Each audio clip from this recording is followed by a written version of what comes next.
Welcome, everyone. Welcome to this new episode on the channel World Seed and this very first episode on the series of Sustainability-Seeds. We are very happy to have you with us today, and I will be moderating the discussion today. I am Ben Rivoire, Sustainability and Crop Value Chain Manager at ISF. The discussion today will be separated in different parts, and I will introduce the panels of experts and speakers that will be with us today to address this discussion on how the seed industry and the seed sector is engaging on a sustainable path. Before presenting the speakers, allow me to put back into the perspective of the situation today. The recent FAO publication explaining that the world population is decreasing, as we know, by 2050. We know that we'll be reaching about almost 10 billion people. So for sure, we will need to produce more food, and the demand for food will grow. However, at the same time, there is a need and a wish to transform our food system in a sustainable way, in order to be more inclusive, to be more efficient, to be more resilient. At the same time, earlier this year in July, the UN General Assembly adopted an historic resolution asking access for a clean, healthy, and sustainable environment as a universal human right. So this is a situation we have today. We need to produce more, but we also need to think about the sustainable way to produce it. And for that, the private sector, and in particular the seed industry, needs to think about how they can contribute in that respect. We need today to sit and think about how we can answer to this challenging question of producing more food and ensuring healthy environment, and what will be, what should be, what could be the role of the seed industry in order to support this resilient, sustainable global food production. To help us today, we have a great set of experts and panel with us. So please let me, without further ado, introduce the panel. We'll have with us Viktoria de Bourbon de Parme. Viktoria is the food transformation lead at the World Benchmarking Alliance. Thank you for being with us, Viktoria. We'll also have Maaike Groot. Maaike is the Global Head Public Affairs and Communication at East West Seed Company, ISF member. Thank you for being with us, Maaike. We'll also have LaVigne. Andy is the President and CEO of the American Seed Trade Association, ASTA, that will also give the more National Seed Association perspective on this important topic. We have Paolo Marchesini. He's the Vice Chair of the newly created working group on environmental, ethical, social responsibility at ISF. Before we start with our panels, I'll give the floor to our president, ISF President, Marco van Leeuwen, who will give his insight on ISF mission, strategic objectives of the organization in relation to these important topics on sustainability. Marco, please, the floor is yours. All. It's a pleasure to welcome you in this first episode of Sustainabili-Seeds on the ISF channel World Seed. And we hope that this is the beginning of a long series, because this topic is close to our heart and strategy within ISF and for our members. If we want to participate as the seed industry in equitable inclusive and environmentally friendly food systems, we need to engage more actively in some important topics. Promoting the best quality seed that should be made accessible to all in order to support all types of farmers worldwide to produce food in a sustainable way, ensuring food security for all and leaving no one behind is part of the ISF vision and our key strategic objectives. For that, we in ISF, together with our key partners, we need to identify pending issues in relation to the environment, ethical and social matters that will encourage appropriate policy environments to support fair and sustainable business models at our members and with and for the outside world. Now in 2021, seed companies of all sizes and geographic representation and national as well as regional seed associations representing hundreds of companies signed the ISF Seed Declaration. This was and is to recognize our role and contributions towards the realization of the United Nations Sustainable Development Goals. First of all, on ending poverty, SDG 1, reducing hunger, number 2, encouraging economic growth, number 8, acting positively on the climate, number 13, protecting and enriching biodiversity for better life on land, number 15, and promoting responsible consumption as well as production, number 12. And last but not least, the partnerships, SDG 17. In 2022, the newly adopted ISF structure established a coordination group to work specifically on matters related to sustainability at large in order to provide scientific, economic, technical, policy, regulatory and other relevant expertise to help and guide towards a positive ethical and social governance in the seed sector. We believe that this episode of Channel World Seed will be a first step on this path. I wish you fruitful discussions.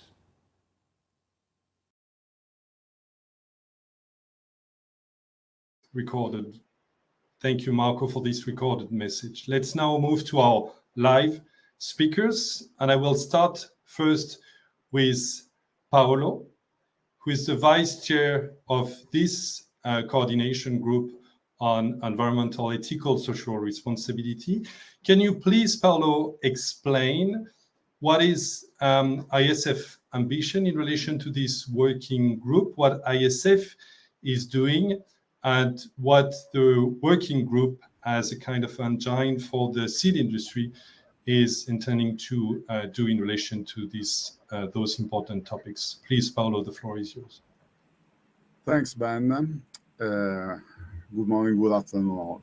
As our president, Marco, just explained, early this year, in early 2022, the International Seed Federation decided to establish this newly created Environmental, Ethical, Social Responsibility Coordination Group. This is an important step forward addressing the ambition of ISF to contribute to achieve the United Nations Sustainable Development Goals. In particular, Marco just listed the 6 priority goals we identified as area where our industry can contribute with. In coming back to clearly to our coordination group, the scope of this group is really to address, so to bring a solution, to contribute to the debate, and to find way to answer the demand related to sustainability at large. Sustainability is a complex matter, is a complex issue, where at different levels of the discussion and where the different competencies are required. And we in fact, we can identify a scientific level, but also an economic level. And all have to be taken together with also technical, policy and regulatory expertise. So when we talk about sustainability, we are talking about a complex environment and a complex challenge. And clearly, we as a seed sector are willing to contribute to alleviate and to the problem agriculture facing and to contribute to the solution. Concretely, the objectives of the group are to I'll focus on two main areas. The first one is identifying key topics for future actions and partnership where relevant to elevate the engagement of the seed sector while promoting the benefits of quality seed as foundation of sustainable agricultural value chains. The other one, the second objective, is encouraging policy environment that support fair and sustainable business models to promote them. From one side, from a social and ethical responsible practice, involving the seed sector in an active dialogue with the relevant stakeholders and partners. It's very important, stressing the importance of discussion, dialogue, exchange of view, and participation, because this is the way we think is the only one bringing to conclude solution and to a constructive and fruitful debate. In the coming months, the focus of the coordination group will be implementing its agenda of activities. And the agenda is pretty rich because it includes consultation, discussion, but also the development and finalization of the guiding principle. And last but not last, promoting best practice sharing across industry with ad hoc initiatives. Best practices are very important, are priority for us, because we think that best practices are the best way to show, to explain, and to make clear how we can contribute to achieving the sustainable development goals. We look at active engagement, as the President just explained, and input from stakeholders. And when we talk about stakeholders, we include in this group both seed companies, but also seed associations and partners to guide us through the process. Thanks, Ben. Thank you, Paolo. And thank you also for the leadership you're giving with Jason Allerdings to this working group. It's really a pleasure to see this commitment, and also with all the experts of this working group, the way the seed industry wants to really address and tackle those topics. You mentioned the different actors along the chain, starting with seed companies, National Seed Association or Regional Seed Association and partners. So we have the chance to have representatives from those different partners, ISF members. So let me start with Maaike Groot from East-West Seed, explaining maybe what your company, East-West Seed, is doing on the ground, and how seed companies can also make a difference on the ground. Please, Maaike, you have the floor. Thank you, Ben. I'm excited to be here. This topic is very close to my heart and also to the heart of the company that I represent, East-West Seed. East-West Seed was founded 40 years ago by my father, Simon Groot, who was on a mission basically to give smallholder farmers in the tropics access to quality seeds, because he saw them suffer working with low quality seeds, getting very little yield, and thus living in poverty due to small income.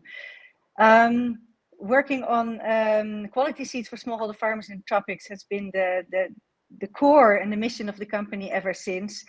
And what seemed to be a mission impossible 40 years ago has proved to be a very successful business model, now reaching out to approximately 23 million farmers worldwide. And I think that's also the key to bringing in sustainability, social aspects to a business. It has to be sustainable. It has to prove its feasibility in building a reliable business model on it. To reach this goal, the company soon realized that only developing better varieties and seeds was not enough, but farmers also needed support in using those quality seeds and getting the best out of them, using the added value of hybrid seeds or also better open pollinated seeds. So we developed training in vegetable cultivation for farmers, training in sustainable and also production increasing farming, which can include trainings on very basic techniques, seedling, handling, building small basic nurseries, raising beds, using trellising, using integrated pest management, introducing biological ways of dealing with pests and diseases. And this eventually developed into the Knowledge Transfer Foundation. Since the foundation was set up in 2015, we trained over 500,000 farmers in the field. And we aim now to reach 1 million in the next 5 years, working in 10 different countries in Asia and Africa. Also, we are now targeting to reach out more to women. I think it's common sense now that we know that women do a lot of work in the field as farmers, but they do not always get the recognition nor the access to finance, land rights, or even inputs. We hear many stories of women being kicked out of seed shops because they don't seem to be good customers. We want to change things, so we are aiming to reach out to at least 50% to be women in our trainings. Also, we did a small study with women farmers in 4 countries where we work: Uganda, Tanzania, India, and in the Philippines, to see basically what the constraints are for women farmers. What is in their way? What makes life difficult for them? And what are ways that we can help them, support them? And we're organizing a conference on 25th of October. And I really hope that the outcomes will also teach us some lessons on how we can introduce these findings into our business model again, and maybe even make a commercial opportunity out of bringing more women farms into the game, basically increasing our customer base by doubling, not only reaching out to male farmers, but also to women farmers. So that's again built on the mission to include sustainability in our business model. Thank you, Maaike. Thanks, very Ben. interesting and very nice pictures from the field and from the ground, and very good to see how seeds companies are reaching out farmers, all type of farmers, and how they transfer technology, not just about seeds, but also all about the knowledge that comes together with the technology that is inside the seed. So great work. Thank you very much for this insight. Let's now move to the more national seed association perspective. Andy is representing today the American Seed Trade Association. And that's very interesting to have his view at country level, how a seed association like ASTA are supporting and guiding their members, being seed producers, seed retailers, plant breeders, in relation to those sustainability topics. And also, if you can tell us some element in relation to how trade relates also to sustainability in a way. Andy, floor is yours. Yeah, thanks, Ben. It's great to be with you today, and really appreciate the opportunity to participate in this panel, especially to follow Maaike and the great work that she and her father, Simon, and East West Seeds is doing in those developing parts of the world, helping farmers really get access to quality seed. And when we look at it, the seed industry, the base of what we do is sustainability and improving sustainability. Better seeds provide those farmers a better opportunity to support their family, to support their village, to support their community, and ultimately improve their opportunities. So as we were looking at the sustainability issues for the seed sector here in the United States, we wanted to look at it from 2 perspectives. One is, how do we continue to improve the quality of seeds for farmers to help them improve their yields, address the changes in climate, address the pest and disease pressure that continues to evolve because Mother Nature evolves. But also, how do we provide awareness to the value chain, the agriculture and food value chain, and the I guess the public at large, the sustainability practices that our seed companies go through to produce that high quality seed, to get that high quality germination and good yield and fighting pest and disease. It's a process. We grow seed to grow a grain crop. We grow seed to grow fruits and vegetables. We grow seed to grow flowers. as we look at it, our members are farmers. And so they have to be sustainable in their practices.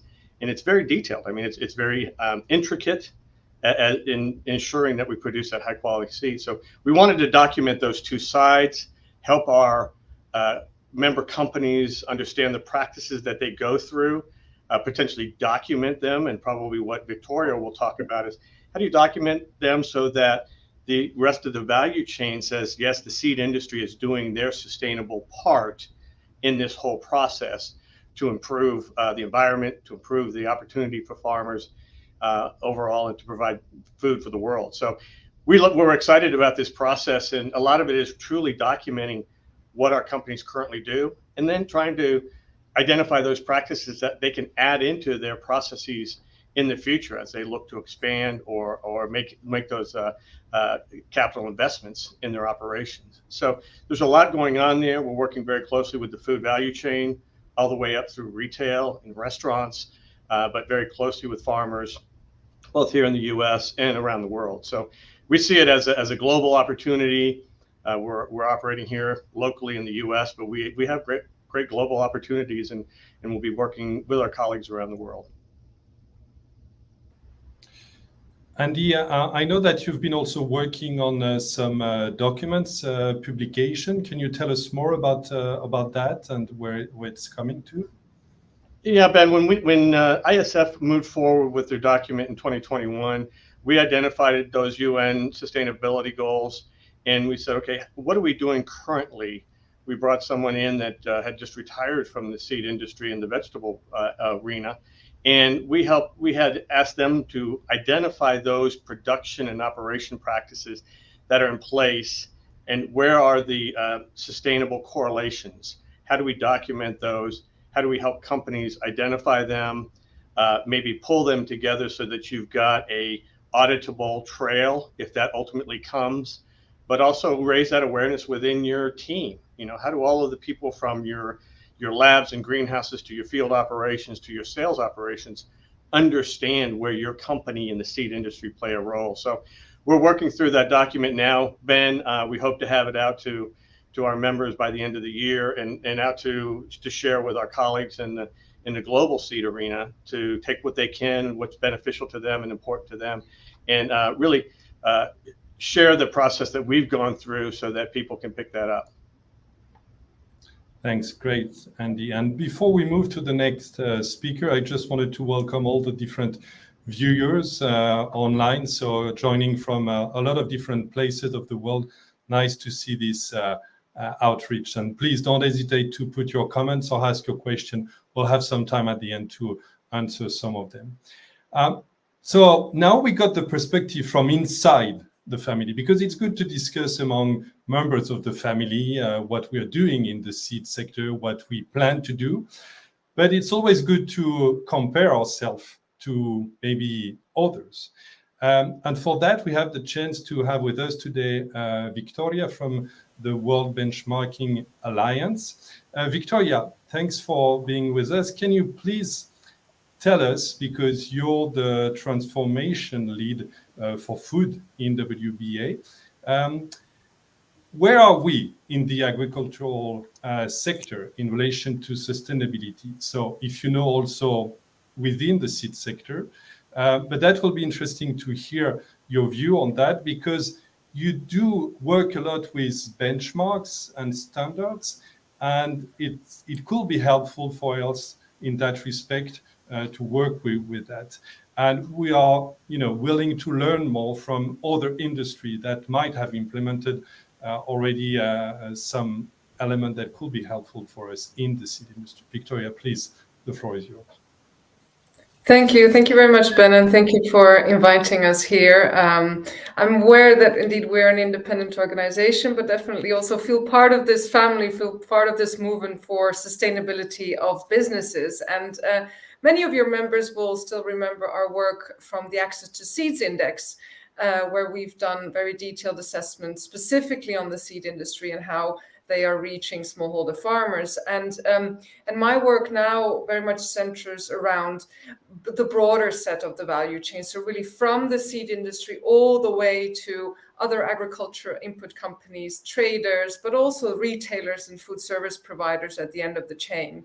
And looking at it from a holistic lens. So in our assessment, which is called the Food and Agriculture Benchmark, we've looked at 350 companies, so really from different segments of the value chain.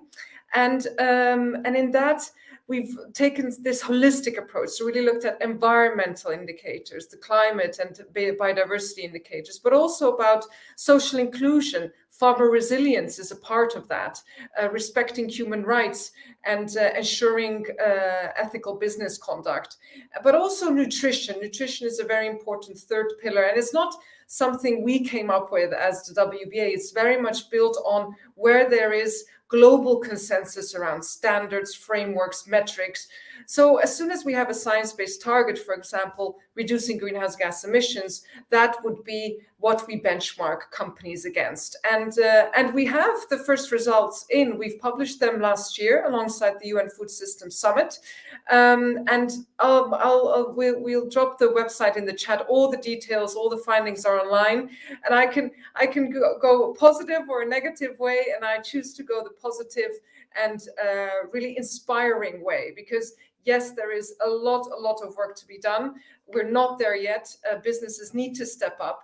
But I'm very, very encouraged to see that among the top performers, you have different companies, a lot of agriculture input companies in those top performing segments. Also, the seed members of the seed industry like Bayer, Syngenta, and BASF are a part of the better performing companies. Unfortunately, East-West Seed is, of course, an outperformer in the Access to Seeds Index, but they're not a part of the Food and Agriculture Benchmark. Just putting that out there to share.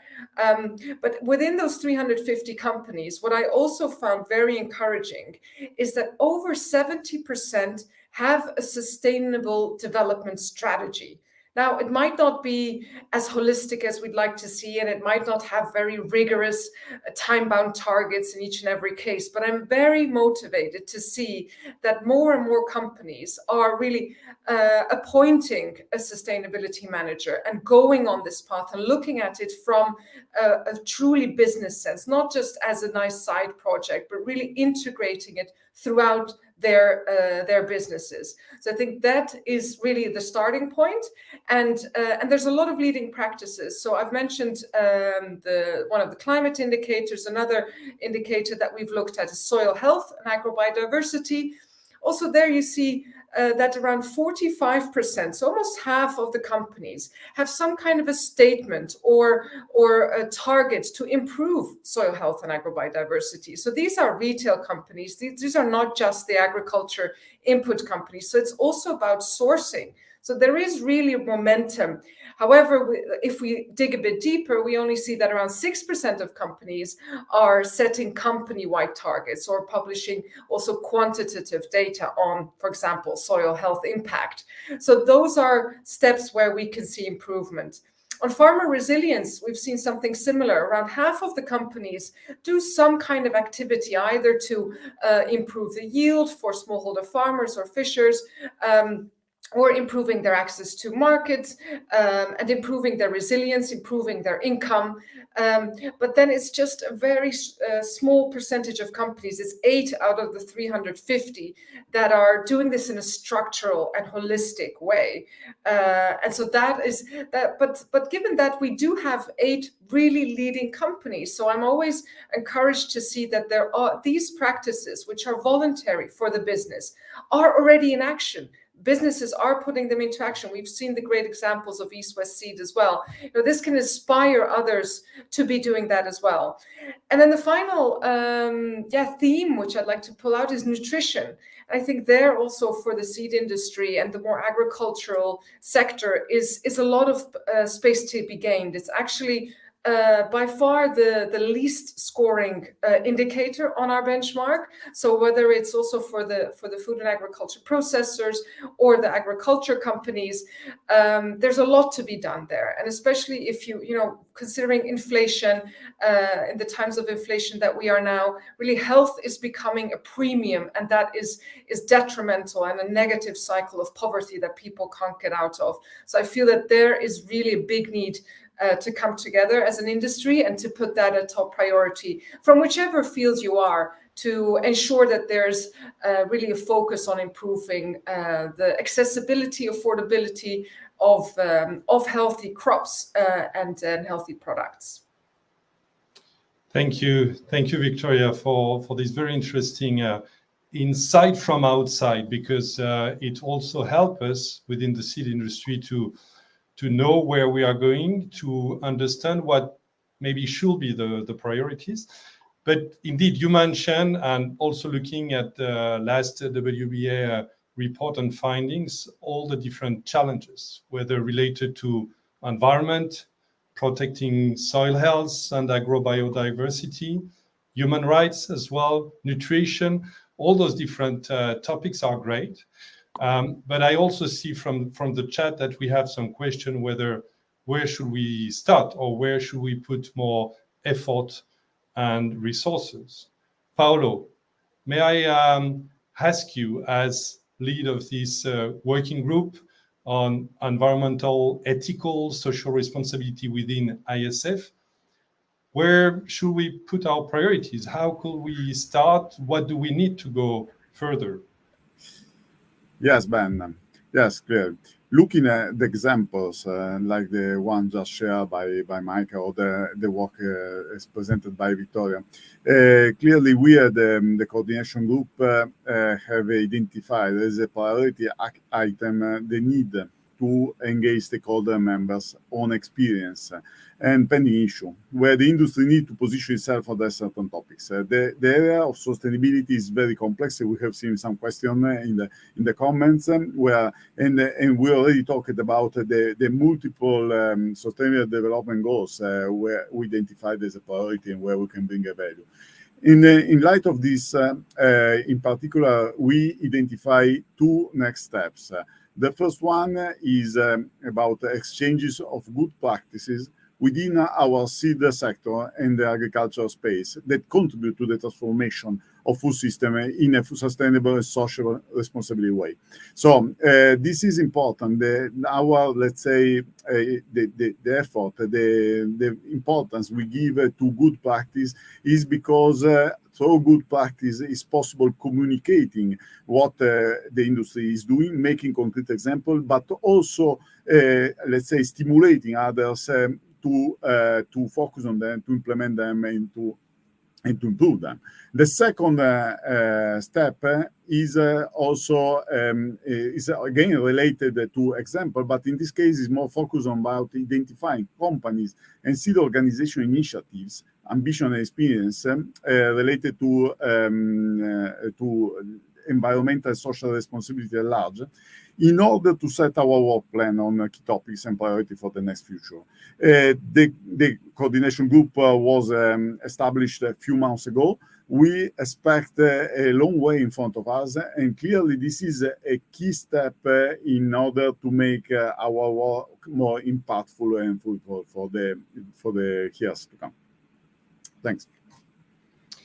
Thank you, Paolo. May I turn the question over to you, Maaike? I think East-West Seed has been put under the highlight today about things that you were doing on the ground.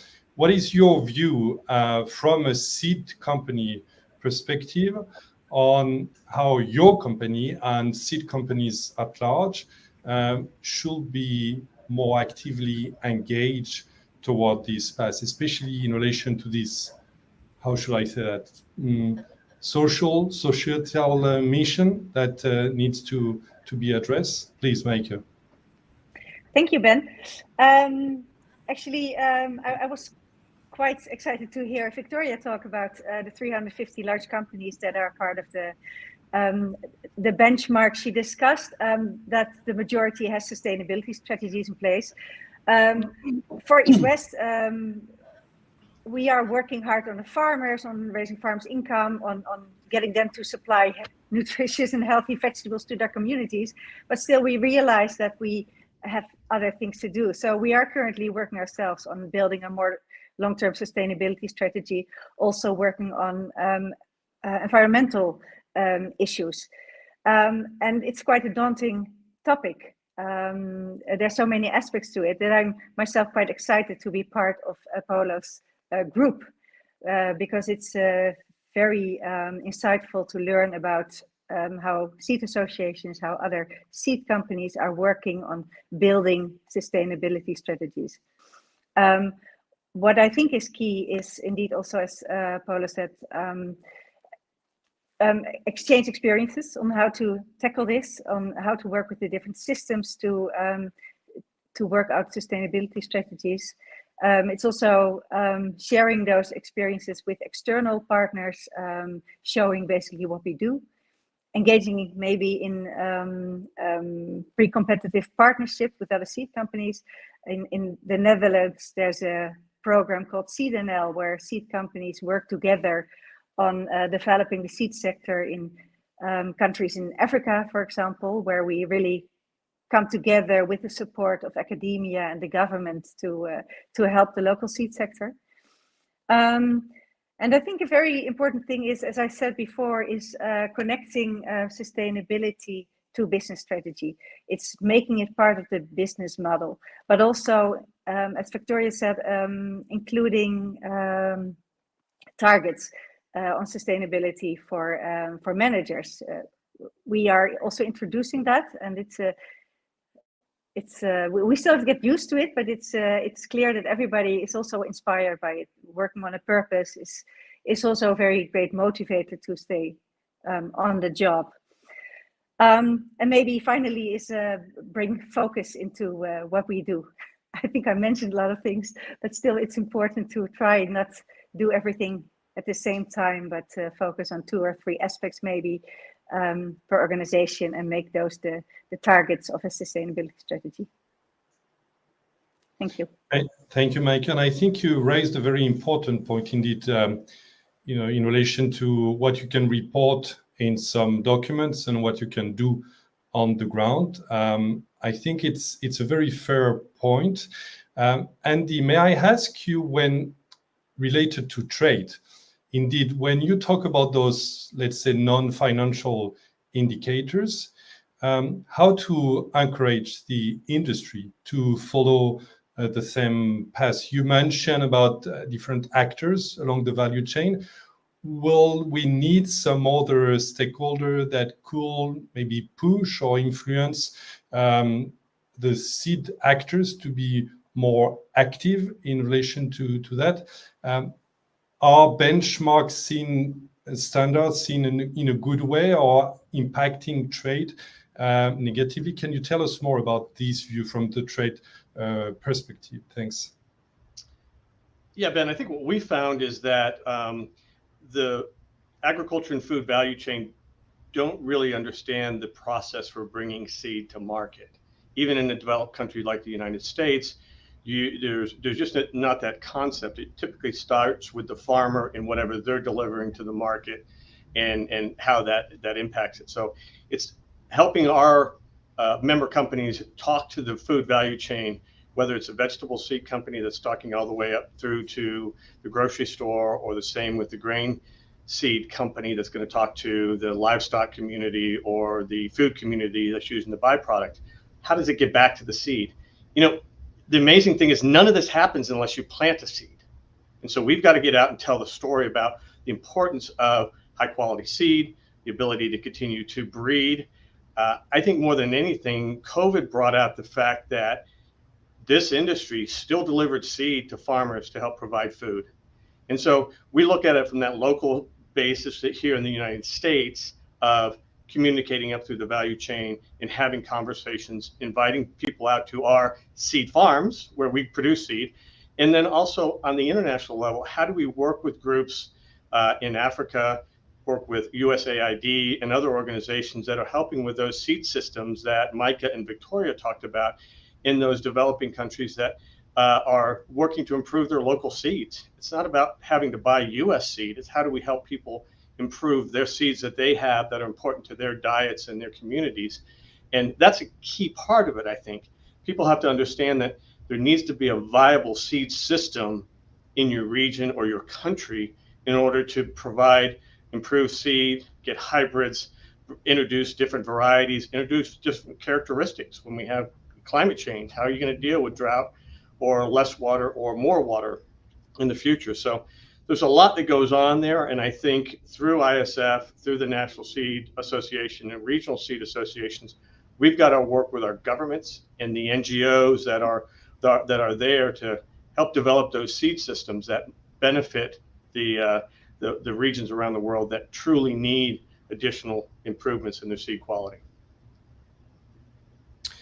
Thank you, Andy. Maybe before we pause for some question, may I ask you, Viktoria, with your experience from other industries, also within the World Benchmarking Alliance, what will be your recommendation, advice to put the industry on the right path? And do you see any urgency to take action and call for action? Viktoria, the floor is yours.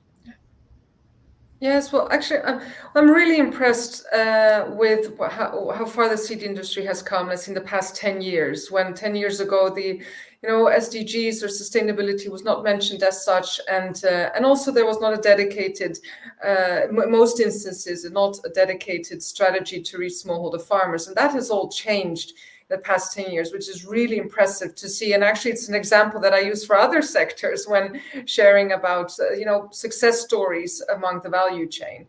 Having said that, I think it's important to realize that sustainability is not just important because it's purposeful and because of great impacts that can be realized, but it's actually a necessity for a viable business at the end. So, and especially the seed industry is, of course, and agriculture in general, the first to be confronted with the drastic changes of climate, so climate resilient seeds, but also training farmers, as also was brought forward, like the whole, but having a whole system around it to ensure that the good quality seeds gets to the right farmers and they know what to do with it. So training around regenerative practices, really building resilience in the market is absolutely essential. We have a lot of disruptions and crises already now and coming our way. So it's imperative really for businesses to be strong and to make sure that global trade is able to happen, and that indeed yield is improving. So that also and things like food loss and waste, that also trickles down across the value chain, so that workers are protected, women are empowered, indeed, to conduct business, to be able to have profitable businesses. And so there's a lot of different aspects to it. I'd say it's definitely around these three dimensions of environment, social inclusion, but also the nutrition, and also to trickle down where it changes in the value chain. Usually a good quality seed, healthy soils produce really healthy crops, and how can you ensure that also ends up on the plate of people, and to improve the dietary income from consumers at the end of the value chain. So I think the seed industry has a really paramount role in that, as being the very first sector in the value chain, and I'm really encouraged by all the leading practices already there. So it's really about collaboration, sharing these leading practices, sharing also the path you are on, being transparent that you're not there yet, but you're setting yourselves targets, and you're being transparent about the way you're trying to realize them. I think that will really make sure that the whole industry is lifted up.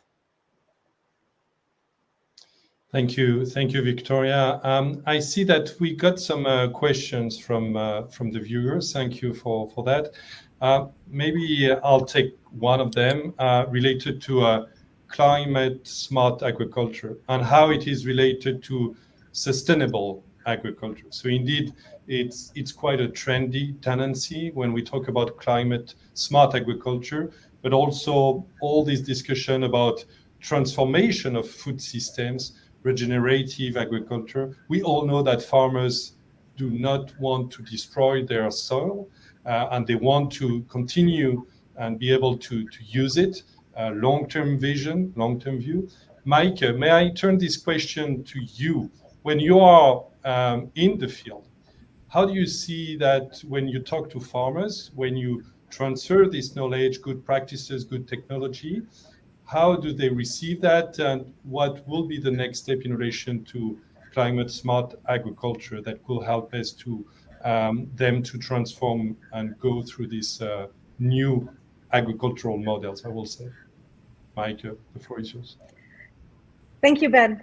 But it's a very interesting question and topic, and it's very actual. We are mostly working with smallholder farmers, and I think their biggest needs is basically how to feed their families and how to know to survive until the next year.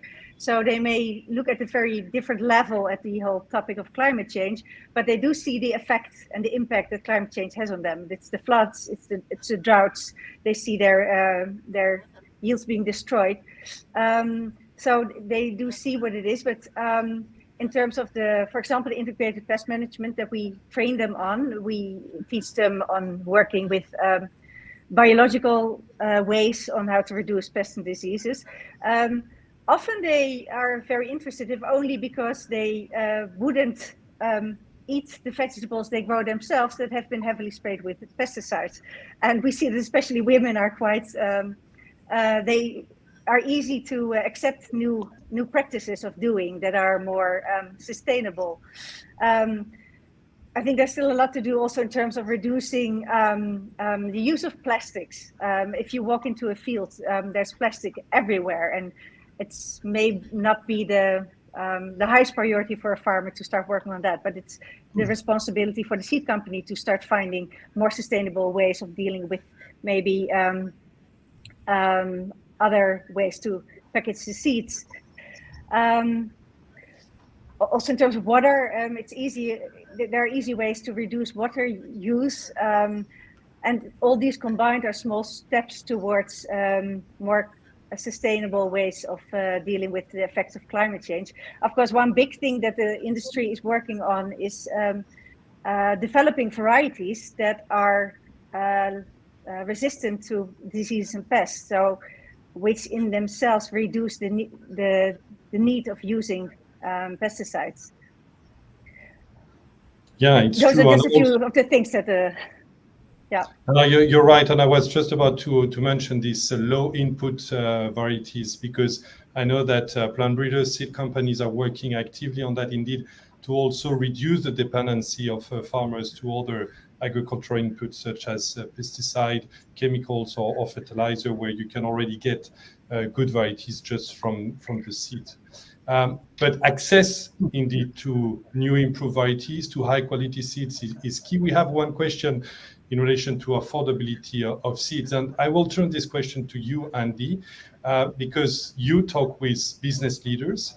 They have a business model. They need to also get some figures at the end of the month to match their account. So how can you help us to understand what will be the reasonable price, at the same time to get access to this innovation, but to make it affordable and accessible for most of the farmers that would like to get the access and the choice to decide which one they want? Andy. Yeah, Ben, I think when we look at that access and choice and affordability, it really is, what is the operations goals? I mean, are you looking to produce conventional? Are you looking to produce biotech? Are you looking to produce for the organic market? In the U.S., obviously, it's different. Any developing countries, I think it's a little different than it may be in a developing country. So a developed country, you have, I would say, much more choice. And so, where does that seed selection fit into your operations plans and goals? I think one of the key things that we look at when we look at sustainability and where seed plays in that activity, as we talked about earlier, is the resilience of seed today and next year and the year after just continues to improve. You see places in the Midwest where they had very little water after they had pods set in their soybeans, and they still had 30 bushel per acre, where 10 years ago those varieties probably wouldn't even have produced a pod. And so that resiliency is all across the board. As Maaike said, we're breeding in resistance to pest and disease and continue to do that going forward. I think as we look in developing parts of the world, we need to work on seed systems so they are local, so that the farmers have a stake in producing those improved seeds, and whether they have the opportunity to take the local seeds that they've been using for generations and put them in a hybrid state that makes them a little bit more resilient. It's that local community that's getting that benefit, and then they work with their neighbors in other towns and villages around them to produce that. It's not bringing seed from, say, the US or Chile or Europe. It's how do we produce it in that local area and help them out and partner to do it. And so I think when we talk about the affordability quotient, there are different areas of the world that are impacted differently. And how do we bring the technology and the techniques to those parts of the world that truly need it, that can benefit? I mean, East-West is a perfect example of a group that's doing that on a daily basis in dealing with that affordability. But I'll tell you, the work that we do with organizations, not NGO organizations around the world, when those farmers get the opportunity to plant, say, hybrid maize instead of open pollinated maize, they don't want to go back to open pollinated maize.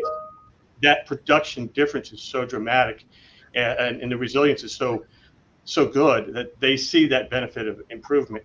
And oftentimes, as we've seen in places, India is one of them where we've worked, that once they get those hybrid or improved varieties, they're able to sell into a different marketplace. They're able to bring more return back to the family, and they're able to look at something more than subsistence. They're also able to look at, we can now afford to send our children to a school. We can now afford to add on to the home we have. We can now afford other things that we're not just worried about our next crop. I get your point about building resilience, but at the same time finding locally adapted solution to make sure that any type of farmers, according to their scope, their size, will get access to these choices of variety that will fit their needs. So interesting to think about that. Victoria, may I return a question to you in relation to how does sustainable development impact our society? Quite a broad question. You mentioned a lot about nutrition, but how can you answer to this question? Gosh, that's a really big one. Yeah, I mean, how not? So I'm personally of the opinion, really, sustainable development is not just about these niche impact pieces, but it really affects us from water quality, air quality, soil quality, the resilience and position of the primary producers in our value chains, and how we have strong connected markets. But it's also about marketing, it's about labeling, it's about this affordability piece that are healthy and nutritious products. Are they available? Are they in the markets of where the most vulnerable people are? And if you see those figures, especially now with the disruptions of wheat and sunflower oil due to, of course, the war in Ukraine, but also the availability of pesticide and fertilizers, especially also for the African continent, and the looming enormous amount of hunger that will drive because of the non-profitable yields that smallholder farmers, who are delivering 80% of the food into those regions, into the populations of those regions. Those are really huge figures and detrimental to just development at a larger pace. So, of course, starting off with really healthy and resilient societies, and especially, and just really trickling it down very simply to the first 1,000 days of a child's life, and already starting in the womb of the mother. That if nutrition isn't optimal, then it will affect a child and an adult for the rest of its life in a cognitive sense, in what it can contribute to society. So I could go on about this, but it's definitely so. It's our duty to be contributing and to look from each of our perspectives. Every business can contribute in very significant ways. Great, thanks, Victoria. Let me turn the last question to Paolo. Someone is asking for tools, guidance, good practices, good principle to sustainability managers. Paolo, what can we do? Yes, I mean, Ben.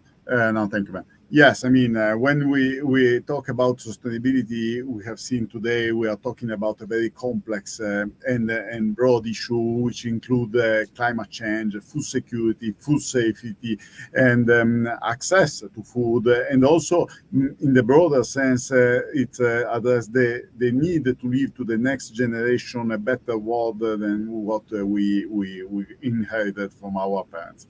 So, clearly, we as a seed sector have. Oh, sorry, I think we've lost Paolo, but maybe someone else would like to add anything in relation to tools or guidance, guiding principle for that. Yeah, Victoria, please. I can also come in here from a sense that the work that we do, we're a non-profit, and so we've tried to synthesize and bring together standards and metrics around where there is global consensus, and so it's really building on the work of others, and it's all available on the website. So which gives businesses a sense of what would we award with the first set of scores and points, and how does that? It really provides a roadmap for improvement. So I'd encourage everyone to really look at those materials, whether it's plastic waste or soil health or nutritionist crops. Thank you. I see that Paolo is back. Do you want to add something as a concluding point? Yes, sorry, Ben, the connection was lost. No, just a final comment from my side. Clearly, we as a seed industry are actively engaging since ever in sustainability. Now, our mission, our goal is really to share with all the food value chain and all the stakeholders the contribution we can bring to the debate on sustainability, and more broadly, the contribution we can bring to address the challenges related to sustainability. So when we talk about where to look for solution and ideas, that's exactly when we want to address in the coming months, in the coming weeks, months, and years. With this coordination group is just to provide information, to give example, and to feed the debate on how to make our agriculture more sustainable for the future. And I think today we have a very good example or some examples of how our sector can contribute to the discussion and to the solution of these problems. Thank you, Paolo, and thank you all of you speakers, experts with us, but also viewers, because I think we got a very nice attendance today on this very first episode of Sustainabili-Seeds, because that's an important topic, as our president mentioned, and for sure we'll continue that with some more specific elements within this topic. But we've heard some interesting things about active dialogue, effective framework, concrete action on the ground, including and involving partners and stakeholders to address those, as the Secretary General of the UN mentioned, Mr. Guterres, the global crisis in relation to climate change, biodiversity loss, but also giving the choice for farmers to be able, as we know the growing population and the growing demand for food, to produce more, better food, more nutritious food in a sustainable way. So we've heard also about roadmap. We'll be happy to report on developments in relation to this roadmap that the seed industry is willing to implement together with actors and partners. And for sure, we'll keep you posted. This was the first episode, and we'll be happy to continue the discussion. Thank you very much for your time, your attention. sustainability yours. See you soon. Bye-bye. Thank you. Bye. Thank Yeah. you.